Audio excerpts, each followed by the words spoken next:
The muffled, rubbery thud of a closing car door down in the street reaches our ears not as a sharp, clear sound, but as a distant, low-frequency vibration, heavily filtered by the triple-paned acoustic glass of our modern apartment window. Inside our room, the air is perfectly still, dominated by the gentle, computerized sigh of a high-efficiency air purifier that continuously scrubs the atmosphere of any stray particle, odor, or wild element from the metropolis outside. We sit in a space that has been meticulously engineered for comfort and acoustic isolation. The walls are lined with sound-dampening panels, the floors are covered in thick, woven rugs that swallow our footsteps, and the furniture is upholstered in state-of-the-art performance fabrics, designed to repel stains, moisture, and friction. The lighting is soft and indirect, shifting automatically to a warm, amber hue to preserve our circadian rhythms as the evening advances. We are surrounded by an absolute triumph of architectural insulation. We are completely buffered from the raw teeth of the weather, completely insulated from the chaotic, unpredictable noise of the human collective down in the avenues, and entirely protected from any sudden, jarring intrusion into our private space. By every standard of modern optimization, we have constructed the perfect sanctuary. Yet, if we turn our attention away from the exquisite design of the room and look directly into the immediate quality of our inner awareness, we are met with a quiet, devastating truth. We are sitting in a world that cannot touch us, and because nothing can touch us, we are slowly, systematically going numb. We look through the pristine, spotless pane of glass at the neon grid of the city, feeling a heavy, dense cloud of existential exhaustion that has nothing to do with the physical depletion of our muscles. It is a unique, contemporary form of sorrow that characterizes our modern lives: a quiet, pervasive grief over our own inability to be moved. We have spent years perfecting our boundaries, curation, and emotional risk management.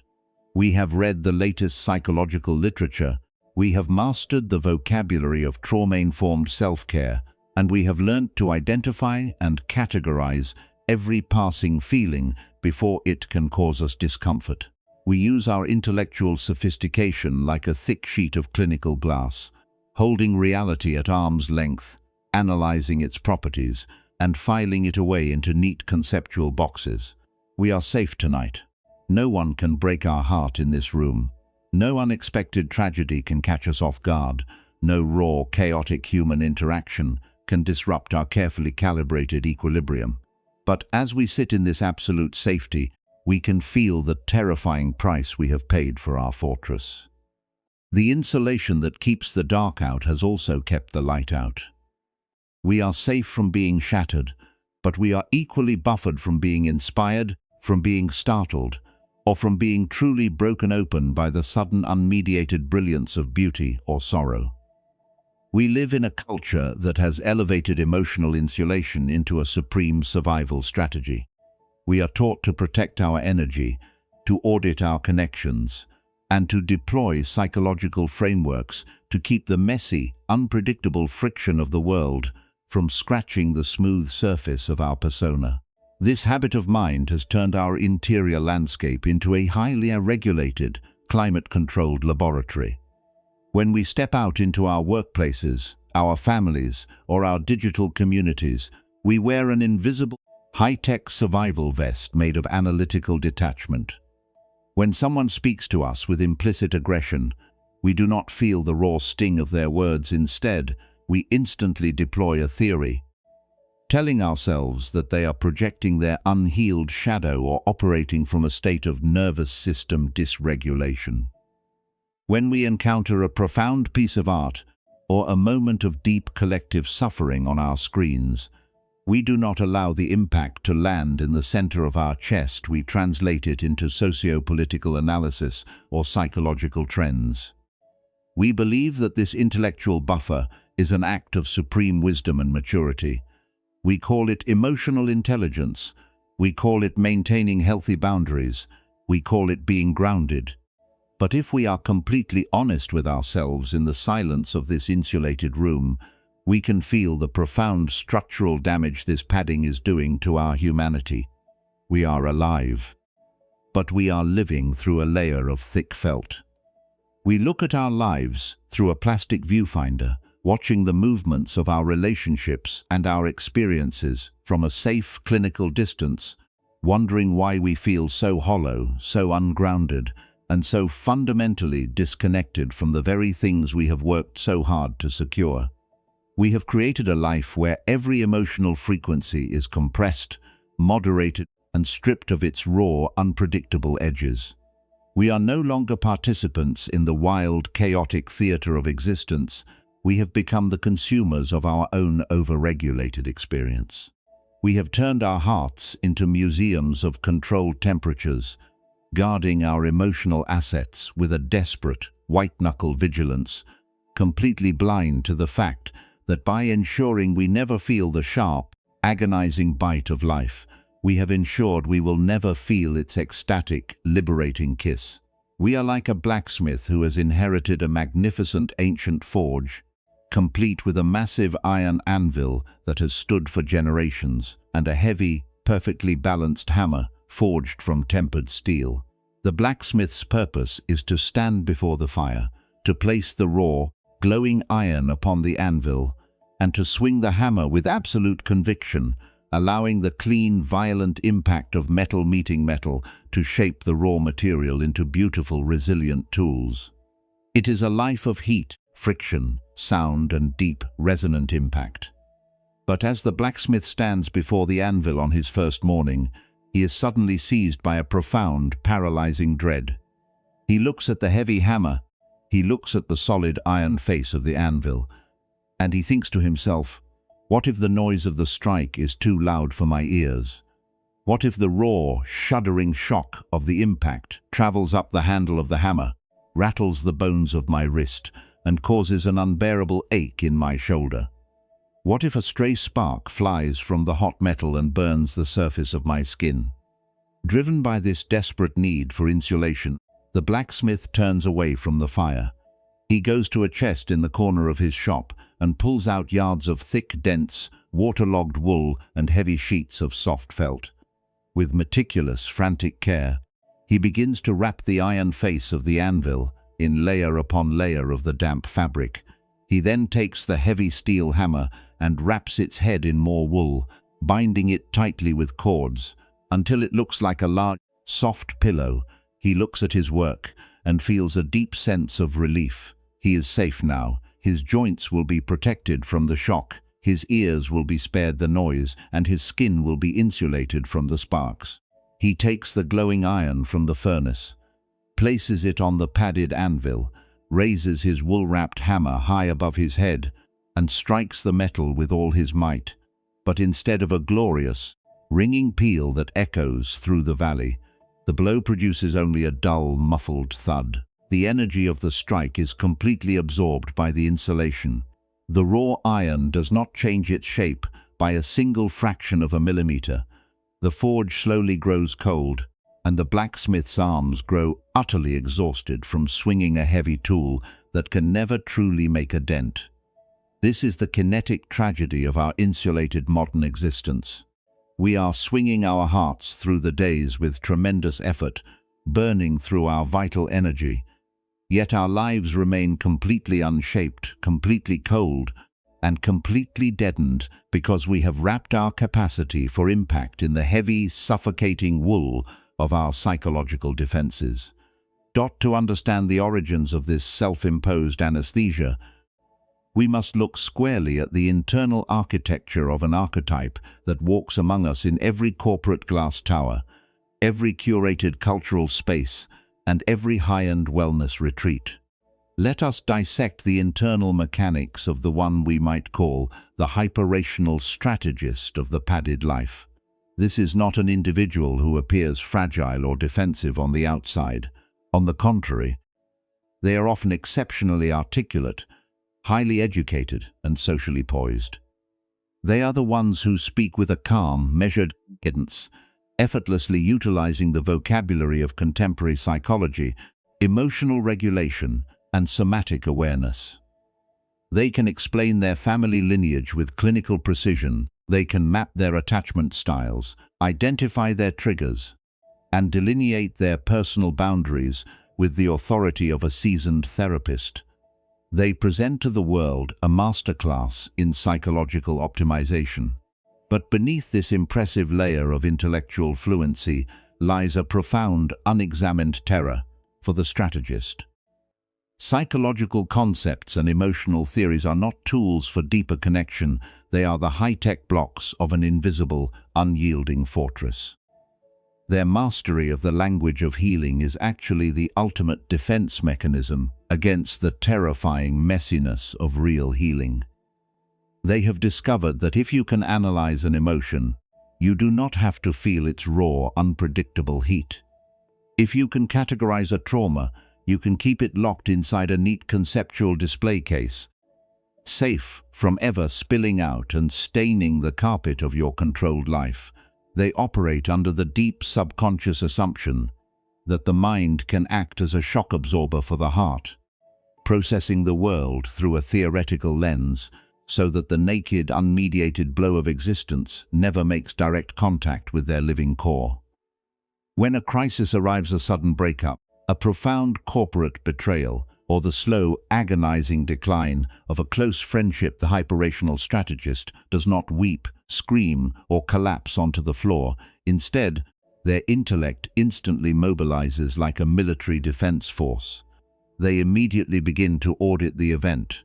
They draft mental reports, analyze the other person's personality disorders, map the systemic failures of the relationship, and remind themselves of their own resilience metrics.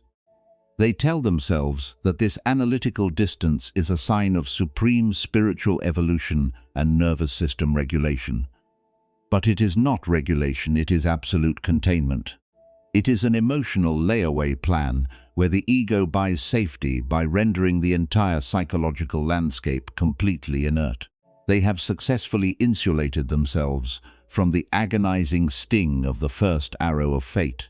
But in doing so, they have wrapped their entire body in a thick, desensitized shroud that prevents them from ever touching the vibrant, wild texture of the world. While the mind is busy floating these brilliant, protective frameworks through the theater of thought, the physical organism is paying a devastating silent tax for this total isolation. The body does not care about your psychological degrees, and it cannot eat a concept. It only understands the raw reality of energy and impact. When we systematically refuse to let the world touch us, the physical frame does not become peaceful, it becomes a dense, waterlogged sponge of suppressed vibrations. Let us perform a precise clinical dissection of this chronic hoarding of emotional insulation as it expresses itself through our flesh, tracing its map from our outer dermal boundaries down into the deepest cavities of our torso. Observe first the skin, the dermis, and the vast network of the fascial sheath that wraps our entire muscular system. For the insulated strategist, the skin is not a living, breathing interface of exchange with the environment, it has become an energetic shield. Throughout the day, as they navigate their curated world, a subtle, ambient numbness settles across their dermal layer. If you touch their arm or look closely at their posture, there is a distinct quality of a padded barriera feeling that their skin is a thick, rubberized diving suit that prevents direct friction with the cold air or the warm hand of another. The fascial tissue, which is designed to be fluid, supple, and highly conductive of emotional electricity, hardens into a dense, gelatinous matrix. This chronic fascial padding deadens the physical resonance of the body.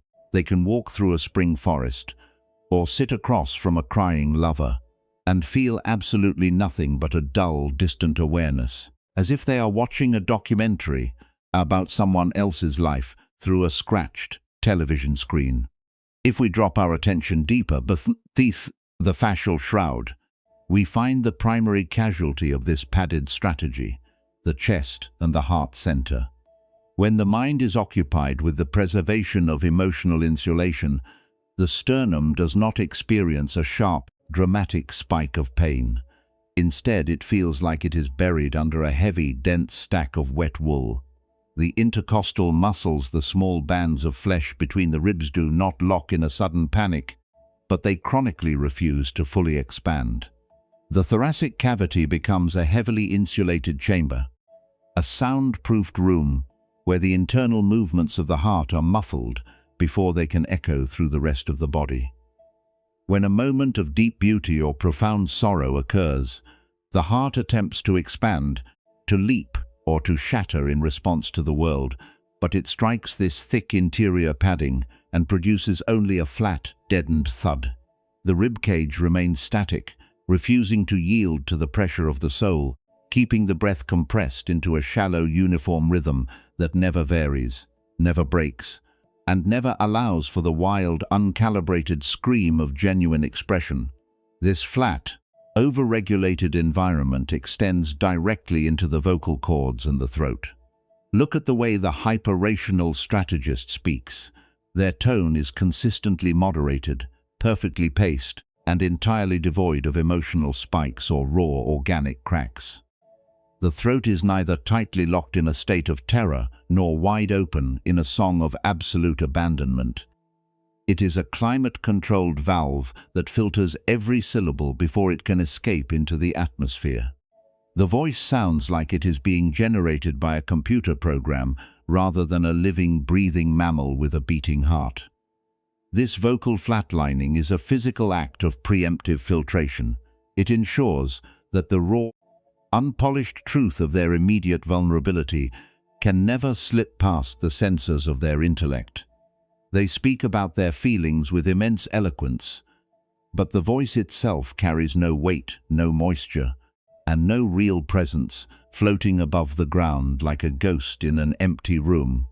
What is the underlying psychological delusion that drives this total biological padding? Why do we trade our capacity for resonance for the sake of an artificial safety? The answer lies in the deeply addictive nature of the impervious self. The ego believes that if it can remain completely unimpacted by life, it can achieve a state of absolute immortality and control. It equates vulnerability with annihilation. It tells itself that to be touched by the world is to be conquered by it, to be scratched by it, to be exposed as small, fragile, and helpless. By wrapping our capacity for impact in the heavy felt of our conceptual frameworks, we create a false sense of absolute sovereignty. We are the masters of our domain. Nothing can startle us, nothing can humiliate us, and nothing can cause us to fall to our knees in raw, uncurated grief. But the ego cannot see the immense, unsustainable tragedy of this victory. It does not realize that the very padding that keeps the hammer from hurting the anvil also ensures that the anvil can never forge a single tool. We are swinging our hearts through the decades with tremendous expenditure of energy, but because we are wrapped in thick wool, our experiences remain completely unshaped. We are not growing, we are simply accumulating mileage inside a padded cell. We have achieved absolute safety from the messiness of human connection at the cost of absolute exile from life itself, sitting in our clean, soundproofed rooms, frozen in a state of clinical perfection, entirely deadened by the very defenses we constructed to keep ourselves alive. To crack open this clinical fortress, to shed the heavy sheets of damp wool from the anvil and restore the vibrant, ringing resonance of our living tissue, we must bring a sharp, surgical awareness into the quiet theater of our defenses. We must confront our sophisticated emotional insulation with the unblinking clarity of the ancient physician who looked at the human mind not as a static entity to be protected, but as an open, dynamic process that becomes toxic the moment it attempts to isolate itself from the web of life.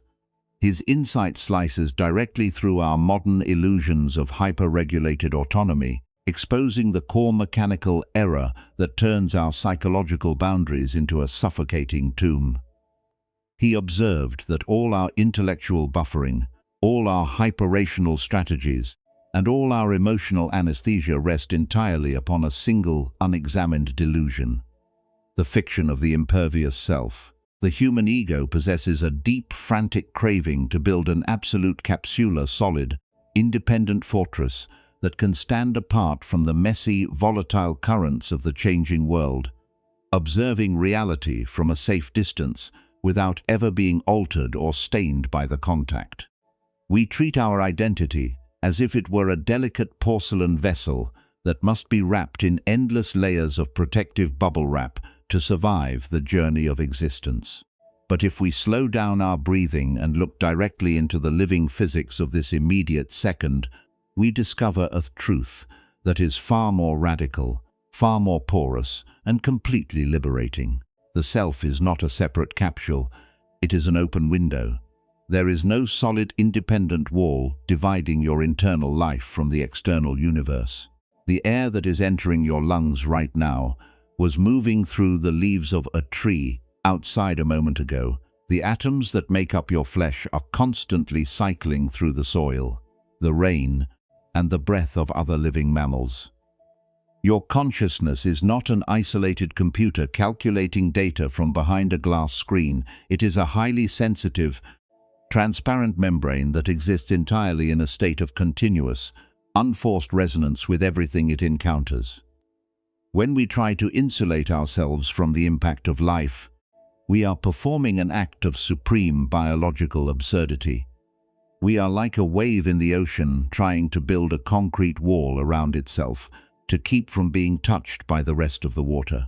The very wall we construct to preserve our safety becomes the mechanism that isolates us from the deep currents of the sea, leaving us stagnant, heavy, and completely cut off from our own foundational source.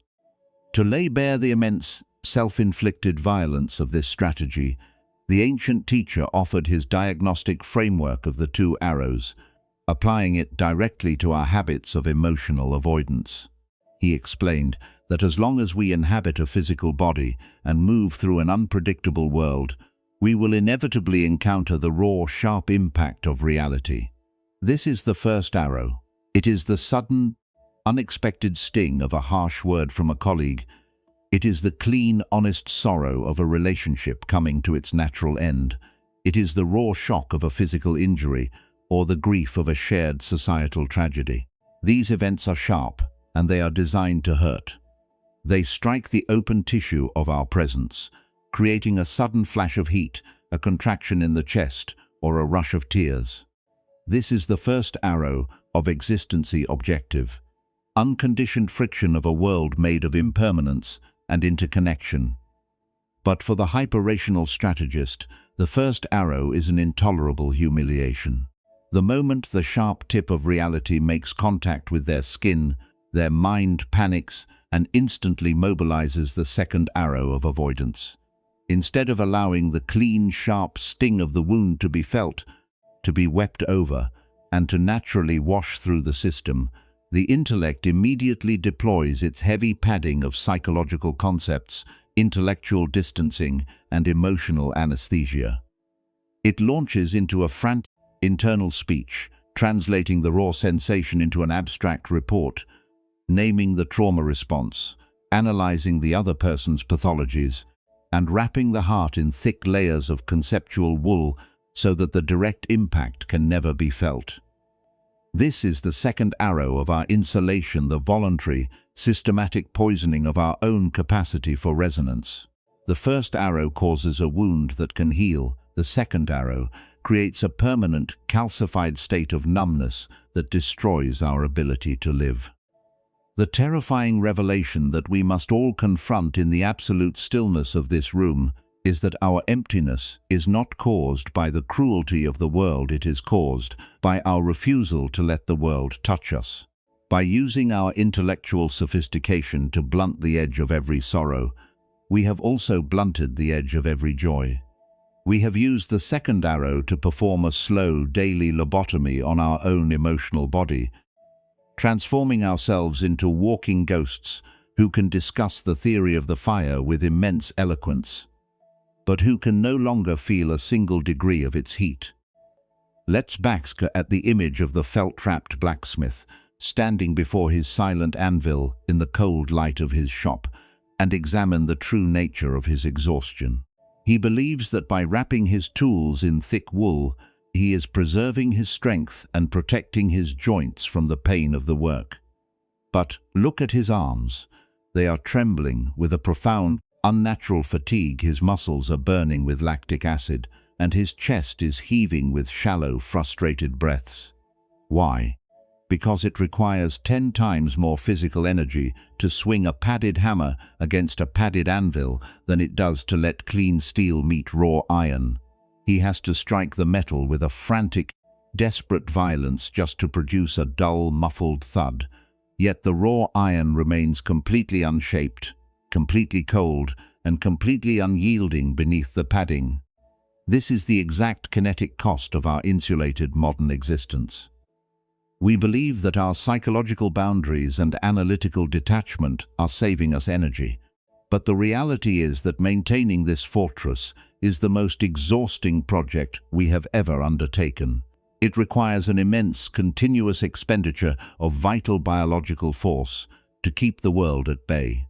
The mind must remain on high alert 24 hours a day, constantly scanning every conversation, every email, and every look, ready to deploy the theoretical padding before the raw impact can hit the center of the chest. We are wearing ourselves out, swinging a padded heart through the days, completely blind to the fact that the very padding we are clinging to is what makes our work entirely futile. Our lives are not changing shape, our relationships are not growing deeper, and our inner forge is freezing over, not because the fire of life has gone out, but because we have insulated ourselves so perfectly that the heat can no longer reach our bones.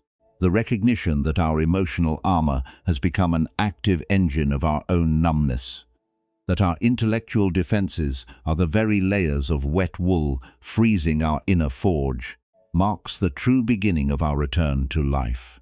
It is an unsettling and deeply humbling moment, for it strips away the pride we have taken in our psychological fluency, revealing our boundaries not as signs of evolution, but as the walls of a self-made isolation unit.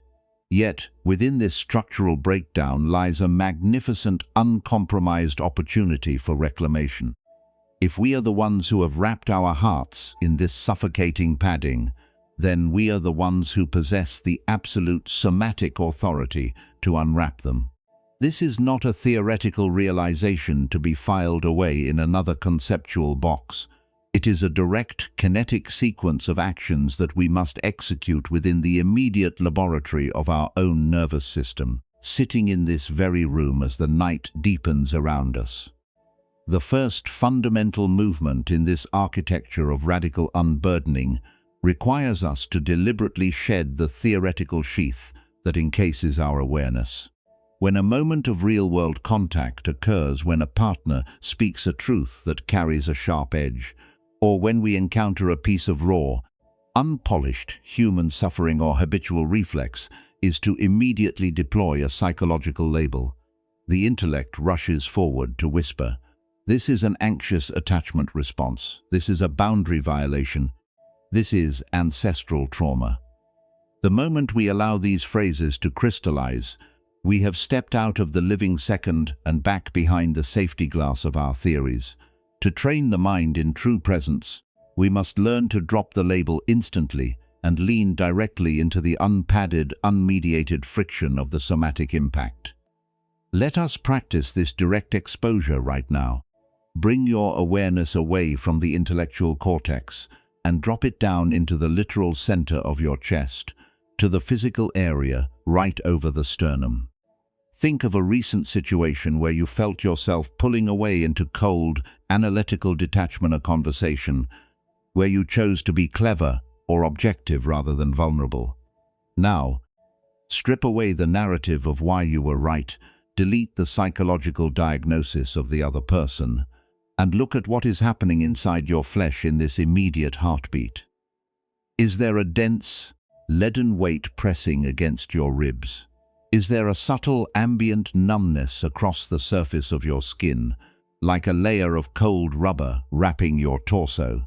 Is there a flat, hollow vacuum in the back of your throat, holding back a sound that wants to be made.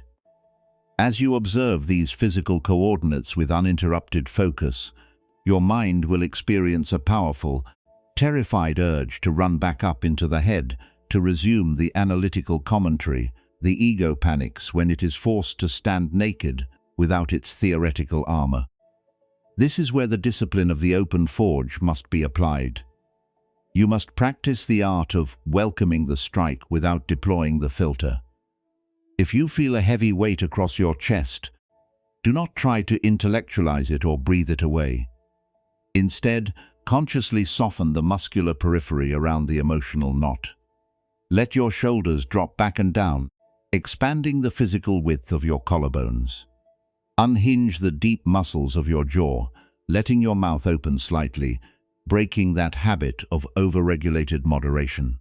Smooth the skin across your forehead and widen your gaze, letting your eyes become completely soft, receptive, and panoramic. By expanding the physical space around the contraction, you are telling your biology that you are strong enough to bear the raw shock of life without needing to hide behind a cushion of felt.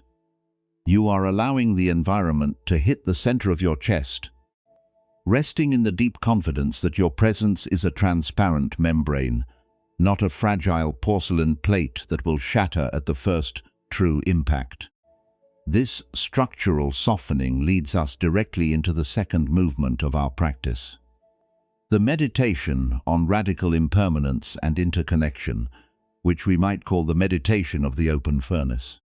As we stay with the raw physical sensations of our insulation, keeping the surrounding tissues loose and wide, a remarkable mechanical truth begins to reveal itself to our consciousness. We discover that our boundaries are not solid, permanent concrete walls embedded in our anatomy. They are nothing but an energetic habit, a series of high-frequency contractions that we must actively maintain from second to second. If we stop feeding the contractions with our thoughts, they reveal their true, porous nature. Watch the dense padding across your chest with microscopic focus. It changes its properties from moment to moment. The weight shifts half an inch to the right, the numbness flares into a prickling heat. The vacuum in the throat softens into a moist, moving current of breath. It is not an impermeable barrier, it is a breathing, transparent threshold. You begin to see that life is not an external enemy trying to break into your fortress. It is a continuous, unforced exchange of energy across a porous surface. The sorrow of the world outside and the joy of the local environment are not threats to be managed. They are the very air that your heart needs to breathe, to keep its current alive. You are learning to let the raw vibrations of existence pass completely through your torso without leaving behind a single residue of conceptual defense. Realizing that no matter how intense the strike is, it cannot damage a self that has become entirely transparent. This brings us to the third and most radical step in our mental architecture: the clear strike of unshielded vulnerability. This is the moment where we transition from passive observation to the active, courageous practice of naked emotional expression in our daily lives. To unwrap the hammer and the anvil means to deliberately strip away the moderated, filtered, and clinically perfect persona that we present to our colleagues, our friends, and our lovers. It means choosing the immense, terrifying dignity of letting our voices crack, letting our eyes wet, and letting our chests expand with the raw, unpolished truth of our immediate experience. You execute this surrender through the deliberate liberation of your vocal and respiratory mechanics. The next time you find yourself entering an interaction that triggers your habitual defensive insulation, consciously interrupt the pattern. Before you speak, drop your breath deep past the throat, past the chest, forcing the air down into the very bottom of your abdomen, letting the belly round and soften completely. Abandon the hard abdominal shield that you have held against the world, and as you speak, open your throat wide, allowing your voice to drop into its natural, unmoderated resonance. Let the syllables carry the raw, moisture of your true feeling, whether it is a confession of fear, an uncurated expression of love, or the simple unpadded statement of your limits. Strip away the psychological justifications, drop the prefatory explanations, and allow your naked presence to communicate directly with the local environment. You are choosing to be impacted by the world. You are choosing the glorious, ringing friction of steel meeting iron without a single layer of wool to dull the sound. This practice must be repeated not as a temporary therapeutic exercise, but as a permanent, breath-by-breath orientation of the nervous system. Every morning when you wake up, and the mind instinctively reaches for its protective vest of analytical detachment, you must gently, firmly guide it back to the wide chest and the soft skin. Every time you find yourself rewriting an honest emotion into a clean psychological report, you must fiercely halt the script, drop back into the raw heat of your torso, and choose the vulnerability of the clear strike. This is the true meaning of internal discipline. It is a slow, methodical stripping away of the insulation that has kept your life frozen in absolute safety. You are training your mind to realize that your ultimate power does not lie in your ability to remain unimpacted by life, but in your absolute willingness to let your heart be broken completely open by the beauty and the sorrow that are standing directly in front of your face right now. As the final layers of our conceptual padding dissolve into the wide, unrestricted current of our breathing, a new and luminous state of consciousness begins to reclaim the territory of our physical being.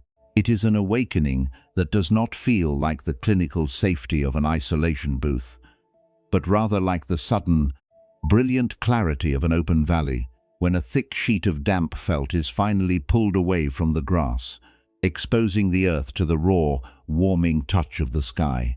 Look closely at the immediate somatic miracle that occurs when we choose to strip the wool from our capacity for impact. The skin across our entire body, which has been held in a state of ambient, defensive numbness for years, suddenly wakes up. The fascial sheath that wraps our limbs transforms from a dense, frozen matrix into a highly conductive stream of energetic electricity, allowing us to feel the cool movement of the air and the immediate weight of our own physical presence with absolute, unvarnished sharpness. The structural release travels inward, dismantling the invisible blockades that have kept our vital core under lock and key. The heavy, deadened weight that has buried our sternum for decades evaporates into thin air, allowing the intercostal muscles between our ribs to expand with a deep, uncalibrated freedom. The thoracic cavity is no longer a soundproofed room. It has become a magnificent, resonant chamber where every movement of the heart can echo cleanly throughout our entire organism. The throat unhinges from its climate-controlled moderation, breaking past the habit of the flat, mechanical monotone to reclaim the raw, moist depth of an authentic human voice. And the breath no longer forced into a uniform, shallow pattern drops effortlessly down into the soft, unprotected basin of the lower abdomen, anchoring us with immense weight into the living second. In this uninsulated state of existence, we discover a profound, uncontrived dignity that has no need for fortresses or theoretical filters. We walk through the concrete grid of our modern lives with absolute, unshielded skin, yet we are completely unpierceable. We realize that the ultimate power of a human being does not lie in our ability to blunt the edge of the blow, but in our absolute willingness to become completely transparent to the strike. When the unpredictable currents of reality meet our presence, when we are touched by the sudden heartbreaking beauty of a local meadow or the sharp, honest sorrow of a human parting, these impacts do not crash against a rigid wall and shatter our sanity. Instead, they ring out through our chest like a hammer, striking an unpadded anvil, producing a clean, glorious note that vibrates through our bones and leaves us completely whole, completely alive, and completely awake. We have left the museum of controlled temperatures. stepped out from behind the clinical safety glass of our psychological concepts and dropped naked into the wild, ringing current of the open forge. This was the final, devastating transmission offered by the great physician as he prepared to lay down his tools, beneath the shade of the twin trees at the journey's end. He did not instruct his followers to wrap their hearts in layers of intellectual detachment, nor did he promise that a life of awareness would insulate them from the natural friction of a world made of flux. He simply pointed to the ultimate transparency of our nature, showing us that when we stop trying to build a capsule around our presence, the boundary between the fire and the iron vanishes entirely. He revealed that the safety we are so frantically hoarding through our hyper-rational strategies is nothing but an artificial tomba, slow daily suicide of our own capacity to care. The world is not an enemy to be managed from behind an analytical shield. It is a grand, unmediated symphony of impacts that is begging to be felt through the open window of our consciousness. The electronic air purifier in our room continues its quiet, automated cycle, and outside our window, the neon towers of the metropolis continue to stream their infinite data sheets of risk management and emotional defense. But inside the sanctuary of our own flesh, the armor has been thrown into the fire. The yards of damp wool have been stripped away, the binding cords have been cut, and the heart center is standing wide open, catching the deep stillness of the midnight hour on its porous surface. We sit in the absolute abundance of this unpadded reality, our chests rising and falling with an unforced, majestic expansion, ready to receive whatever strike the universe delivers next without a single layer of filtration. If the very walls you have constructed to keep yourself safe from being hurt are the exact structures that have isolated you from the ecstatic kiss of life, who is the entity that is sitting in this room tonight, frantically swinging a padded heart through the days while your inner forge freezes into solid ice? And if you were to completely drop the theoretical shield in this immediate second, allowing the raw, uncurated shock of existence to hit your naked chest without a single introductory speech, what would remain of the impervious strategist you have spent your entire life trying to protect?